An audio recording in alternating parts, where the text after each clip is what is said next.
Hello and welcome to SpokeTV. I'm Christina Bruce. And I'm Justine Fraser, and we've got a great show for you today. A record 12,000 people showed up to Ezra Avenue on March 17th to celebrate St. Patrick's Day. SpokeTV's Tyler LaCourse was on location in Waterloo. On Friday, March 17th, thousands took to the streets in Waterloo for one reason. Waterloo is home to arguably the biggest St. Patrick's Day party in all of Ontario. Everybody's pretty friendly. I like how everybody kind of gets together as a community and parties. Nothing like that in Niagara. What started off less than a decade ago with a few small house parties has grown into this yearly massive event. For students like Elise Odegaard, a feeling of anticipation and eagerness. We got up at 8 a.m., showered, got ready, and I'm pretty sure we started at 9 a.m. For other students like Rob Sini, a responsible message of fun. Let's just have everyone be safe, understand the laws, and just have a good time, you know what I mean? Because having fun was the whole reason everyone turned out, even those working like this group, who were making sure partygoers stayed fed. But with great partying comes great responsibility. Some property owners turned to private security companies to make sure the party stayed controlled, and even Police Chief Brian Larkin was in attendance. Larkin talks about Waterloo Regional Police's plan for the day. Go down King, it's about a 10-minute walk. Well, really, we'll stay out as long as the need is. We have a significant plan. We started at about 7 o'clock this morning with our proactive approach. We'll carry on through the day and into the evening. With, of course, most of the focus being on Ezra Avenue. So I'm here on Ezra in the middle of Party Central, where partying began at 8 in the morning and will likely continue into the wee hours. Over 12,000 students are expected to reach here. For SpokeTV, I'm Tyler LaCourse. Thanks, Tyler. Most people don't think of making art out of canned foods, but a recent event to support the food bank did just that. SpokeTV's Maddie DeMart has more. The Conestoga Waterloo Region event wrapped up its 10th year of raising money and awareness on Sunday, March 19th. 15 teams designed and built structures using non-perishable food items destined to help those struggling with food insecurity in our community. 1 in 20 people in Waterloo region go hungry, and 46% of them are families with children, and if you donate like $1, you can provide 3 meals. Altogether, the 10th Conestoga Waterloo region raised enough food and funds to provide 93,000 meals in our region. In total, during the 10 years of the event, Conestoga has involved 38 different companies or organizations, hundreds of volunteers, and thousands of donors working together to provide 700,000 essential meals in our community. Jim Gerard is a professor at Conestoga College's Architecture, Construction, Engineering, Technology program. His team has participated in construction for all 10 years. So we have a team of students that encompasses about 35 students plus a couple of faculty, and we built this year a Paw Patrols theme on the character Paw Patrols with Sky, Chase, Rubble, and Marshall.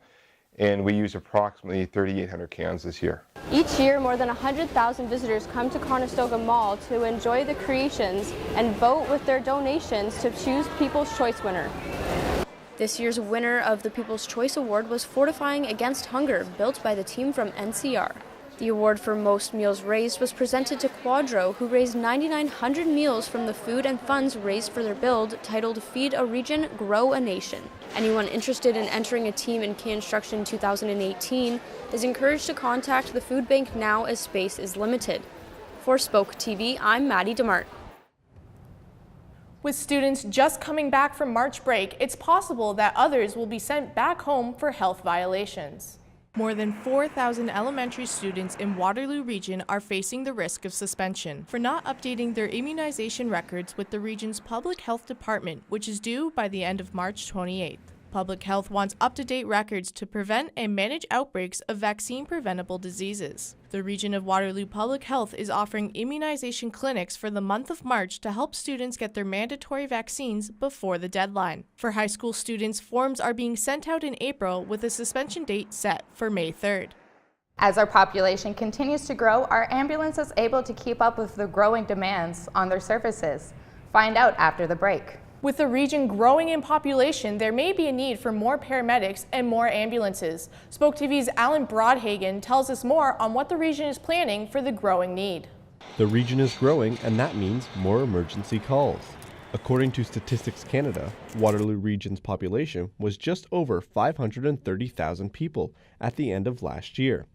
Paramedic services recorded over 48,000 calls in 2016, which is almost 9 more calls per day when compared to 2015. Even with the increase in calls, response time improved by 12 seconds. Ken Collins had to call an ambulance 2 weeks ago because of water retention due to a heart problem. The paramedics had to drain 14 pounds of water from his body, and Collins says there was no issue with response time. I didn't time it, but it seemed fairly fast. A growing concern in the Waterloo region is the amount of code yellows and code reds the region experiences. Although the time spent in a code yellow is down since 2 new ambulances were added and some scheduling patterns were changed, many think any time spent with a lack of ambulances is too much. A code yellow is where there are 3 or fewer ambulances available to help. A code red is when there are none. Collins says he can see the importance of calling an ambulance and how fast they can get there compared to driving himself, which he says saved his life. I used to never call them. I used to take myself. But since the last time, I won't do that again. 3 ambulances are scheduled to arrive in the region sometime this summer, which should help people like Collins get help when they need it. For SpokeTV, I'm Alan Broadhagen. Thanks, Alan. Roundabouts are becoming a common sight in the region, and not everyone is happy about it. One intersection is reporting more accidents since the traffic circle was installed. Stephanie Gick has more about the impact roundabouts are having on local drivers. 6 roundabouts have opened on Franklin Boulevard since September, but one of them is causing traffic headaches. The roundabout located on Franklin Boulevard at Pine Bush Road in Cambridge opened in September, but by December had already seen 49 collisions. Darren Kirkwood is a driving instructor, and he believes that skilled drivers are the ones most confused by the changes roundabouts bring. Young people seem to be adapting well to the new roundabouts. I believe that's because they're being taught about them in driving school, but it's the more experienced drivers that seem to have a hard time adapting to the new roundabouts. With so many cars on the road in the region, there are those who did protest when the new roundabouts weren't planning. However, the people that are driving the routes are finding that they're saving plenty of time on their morning commutes. Kirkwood says he's saving almost 2 hours a week in time since the roundabouts opened up on Franklin Boulevard. I think it was beneficial to the public. I know in my case, for example, I'm saving 20 minutes a day traveling up and down Franklin Boulevard. The traffic is moving just that much smoother. And I think it's just a matter of time for the population to adapt to the new roundabouts, and they'll see the benefit as well. Plans are currently underway to install a roundabout on Hergo Road in Wellesley. For SpokeTV, I'm Stephanie Gick. Thanks, Stephanie. CAA is looking to have a government-funded public education program to warn drivers of the dangers of driving under the influence of marijuana. SpokeTV's Tyler LaCours looks into how drug-impaired driving education will be beneficial to young drivers. With marijuana legalization becoming ever more imminent, concern with drug-impaired driving is on the rise. According to Waterloo Regional Police statistics, people between the ages of 25 and 34 are the majority charged in driving under the influence of drugs. Constable Bill Hands says that Waterloo Regional Police have 9 drug recognition experts and 3 expert instructors who provide training on detecting impaired drivers. So to date, in 2016, we've done 50 drug impaired evaluations on drivers in the region. And of those, 31 of those evaluations resulted in criminal charges of impaired driving. Wilmont Township Councillor Barry Fisher says that young drivers should be taught that it's important to avoid driving under the influence of drugs so that they are driving safely on the roadways. Education is the best way to go for reducing impaired driving through drugs. Having driving schools talk more in depth about driving under the influence is something Joe Dwyer, a father of 3 young children, would like to see. I think that people should be educated on anything that revolves around safety with a vehicle. And an impaired driver, whether it's a legal drug, alcohol, marijuana, they just need to know what they have to do. It seems that police, city councilors, and parents all agree that impaired driving education is important to have. For now, police are telling people to report unsafe driving. It involves the community all together to make sure that our roads are safe. For SpokeTV, I'm Tyler LaCours. After the break, it's crunch time for post-secondary students. We look at ways schools are trying to lower student stress. Exams are right around the corner, and with them comes the stress. SpokeTV's Cassandra McNeil got to de-stress with some pups at the Conestoga Pups Advice and Everything Nice event. According to the Canadian Mental Health Association, 20% of Canadians will experience some form of mental illness in their lifetime. On March 16th, Conestoga College hosted Pups, Advice, and Everything Nice to help students combat their worries. And it's basically just for students to come in, de-stress. There's puppies, coloring, meditation. There's going to be a speaker just to kind of get people to come in and, yeah, de-stress about school. Students enjoyed calming music and gathered to color, get a manicure, and enjoy some snacks before a line was quickly formed to get a turn to pet some puppies at the event from Therapeutic Paws of Canada. With statistics like only 1 in 5 children receiving help when in need for their mental health, the conversation about ending the stigma is crucial. Our whole point here is that mental health is so important, and we just really wanted to nail that on the head and let people know all the different ways that you can deal with it, be it coloring, be it having a dog, be it getting your nails done.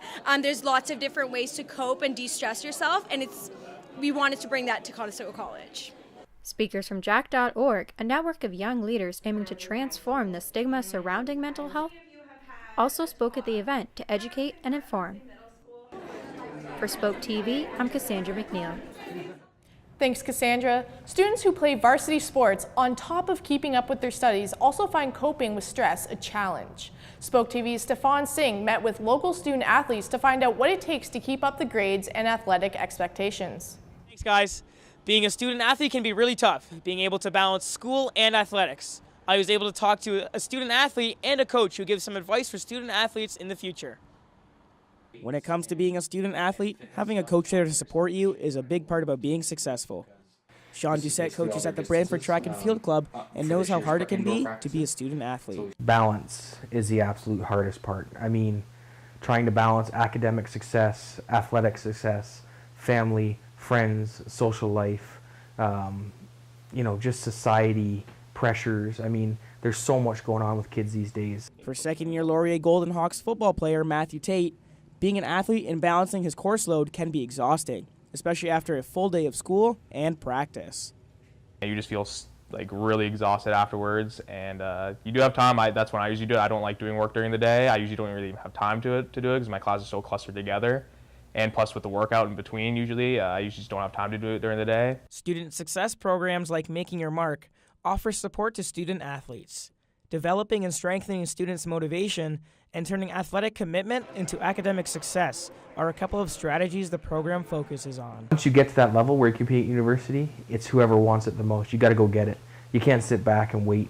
You got to go get it. You've got to be the best you can be, both athletically, academically, and with your personality as well. Time management skills are a great asset for student athletes to have when it comes to balancing school and athletics. Back to you guys in the studio. Little libraries are popping up around Waterloo. Spring flowers won't be the only thing popping up in the Waterloo region this May. Pop-up libraries, like the one at Queen Street Community Garden in Kitchener, are the newest way to recycle old books. In an effort to reach more communities, these little libraries will be set up temporarily as a pilot project of the Region of Waterloo Library. Residents in smaller communities won't have to drive to regular branches to pick up books they wish to read. Instead, they can browse through a catalog online and choose a book to get sent to their pop-up library. There are a lot of musicians in the region, but some of them face more challenges than others. Reporter Lindsay Griesbach spent a day with Fergus musician Kara Shaw.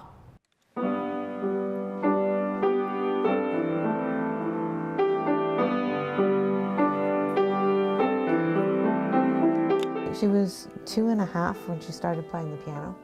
She is on the autism spectrum, very mild autism, what they really refer to as Asperger's syndrome, but she's also a musical savant, and the statistics say that Kara is one of 100 musical savants around the world.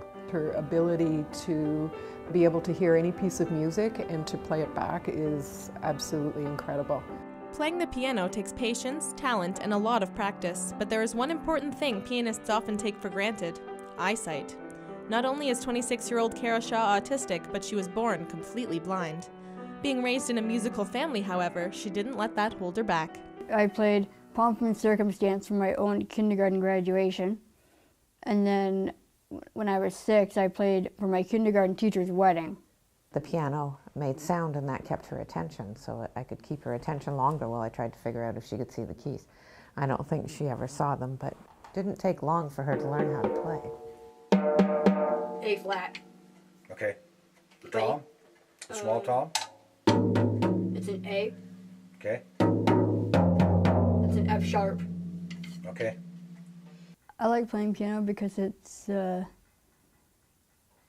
sounds angelic. It makes me feel happy, and like it's like a stress reliever.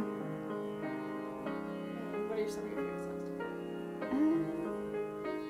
Once Upon a Dream's one of them. A Whole New World. I walked with you once upon a dream. She was fascinated with chords, and her hands were so tiny she couldn't play a triad with one hand. It took 2 hands. And so she would play the chords with both hands and she would sing the melody. And when she got better, she would try to get more notes, and if she couldn't reach them, she would play with her elbows, or she'd get her feet up on the keyboard and she would be playing feet and hands to get the notes that she wanted to get. She would do whatever it took to get the sound she wanted.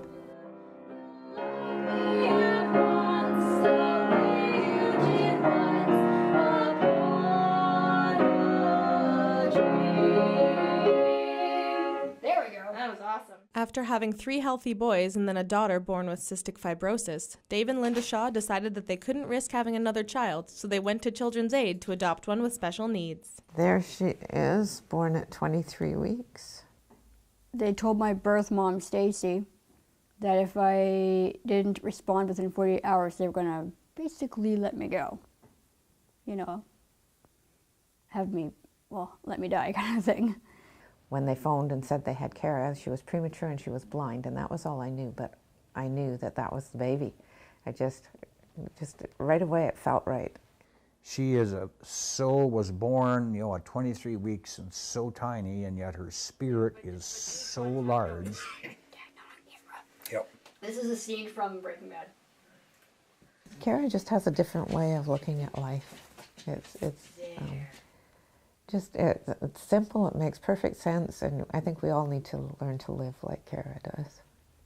She's always up. Kara is always, always up. Love having her part of the show, her positive energy, and just, she just adds to it. And I just love the fact when I come up behind her, she knows it's me. I don't have to say a word. It's a crazy family, 5 kids, and they all play musical instruments, but 3 of them doing it professionally, so. I figure if I didn't give my kids anything else, I gave them music.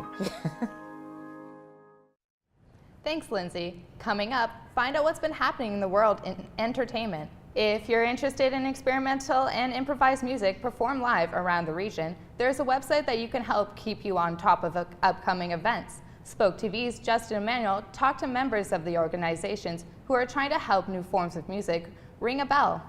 I'm standing here at the center in the square where cultural performances are held every single week. Some people, however, might not know where to find different, unique kinds of culture. The independent music industry is thriving underground within the Kitchener-Waterloo region. Local organizers have decided to bring this potential to the surface with a website called CuriousEars.ca. The website sends out bi-weekly emails with a collection of local contemporary music events for those who want something new within driving distance. We needed to better market ourselves. We needed to get our art out there and find a way of reaching those people that are really interested in those contemporary cutting-edge events and create something that's specifically for them. One local musician believes that the region is especially primed for artistic growth. I think what makes KW unique is that, we have this intrigue for innovation, this intrigue for new, for the ideas that are not part of the norm of society. The hope is, according to one local artist, that the website will send a focused message to the community that music doesn't have to play by the rules. I think the hole that Curious Ears fills is saying, instead of trying to look for 10 billion things in 10 billion other parts of the world, look for a few really good things here. With success, there are hopes of expanding the website to include other forms of artistic expression. Until then, the region will just have to stay curious. Thanks, Justin. Taking a look at entertainment, legendary musician Chuck Berry has passed away at 90 years old. His death was confirmed by the St. Charles County Police Department, who responded to a medical emergency at Berry's home on March 18th at 12 in the afternoon. Police found the singer unresponsive and first responders administered life-saving techniques, but unfortunately could not revive the singer, who was pronounced dead at 1:29 p.m. Rapper Drake has released a new 22-track playlist, More Life, that features collaborations with Kanye West and Travis Scott. The album has been anticipated for quite some time now, since some thought the album was coming in December. Now that the studio project has been released, fans have been left with some questions. One of the most popular being, where did J-Lo go? A few months ago, Latina songstress Jennifer Lopez posted an Instagram picture showing both herself and Drake cuddling. Within days, a clip of their presumed collaboration Get It Together was leaked online. However, Lopez is missing from the final product as her part was replaced by UK newcomer Georgia Smith. Looking at what's coming up, the Juno Awards are coming this April 2nd. Bryan Adams and Russell Peters will be hosting the event this year in Ottawa at the Canadian Tire Centre.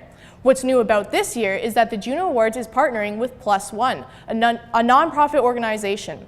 $1 from every ticket will be donated to Music Counts, which aims to provide children across Canada with access to musical instruments. And that's your look at entertainment.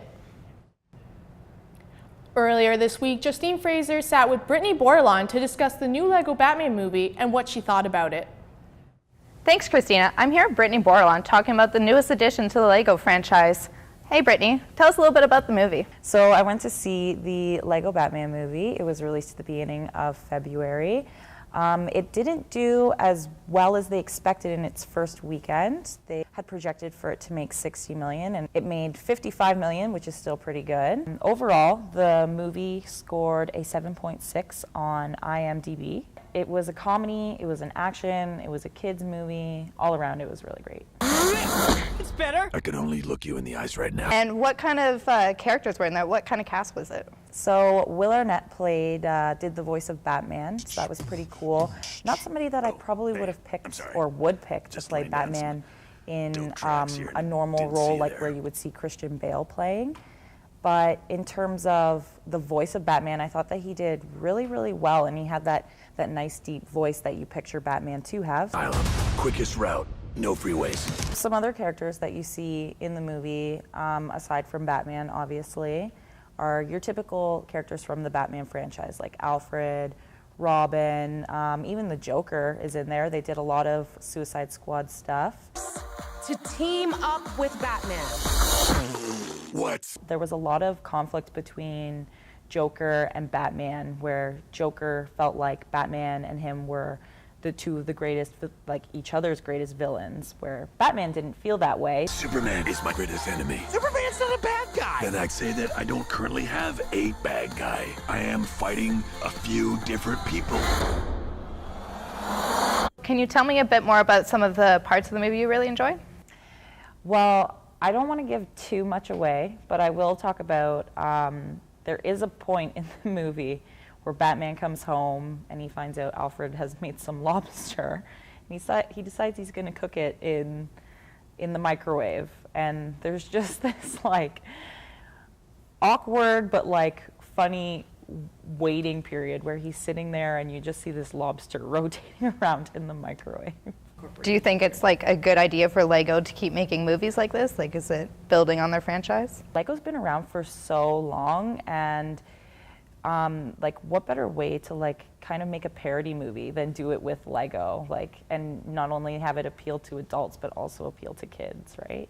Thanks, Brittany. That was a great review. Make sure you guys check out the Lego Batman movie while it's still in theaters. Back to you in the studio, Christina. Thanks. You know, as a Batman fan myself, I'd really want to go see that movie. Yeah, same here. Just talking about it with Brittany made me really want to see it. Another movie I'd really want to see is the new Power Rangers movie coming up. Oh, that looks so good. It just brings me right back to my childhood.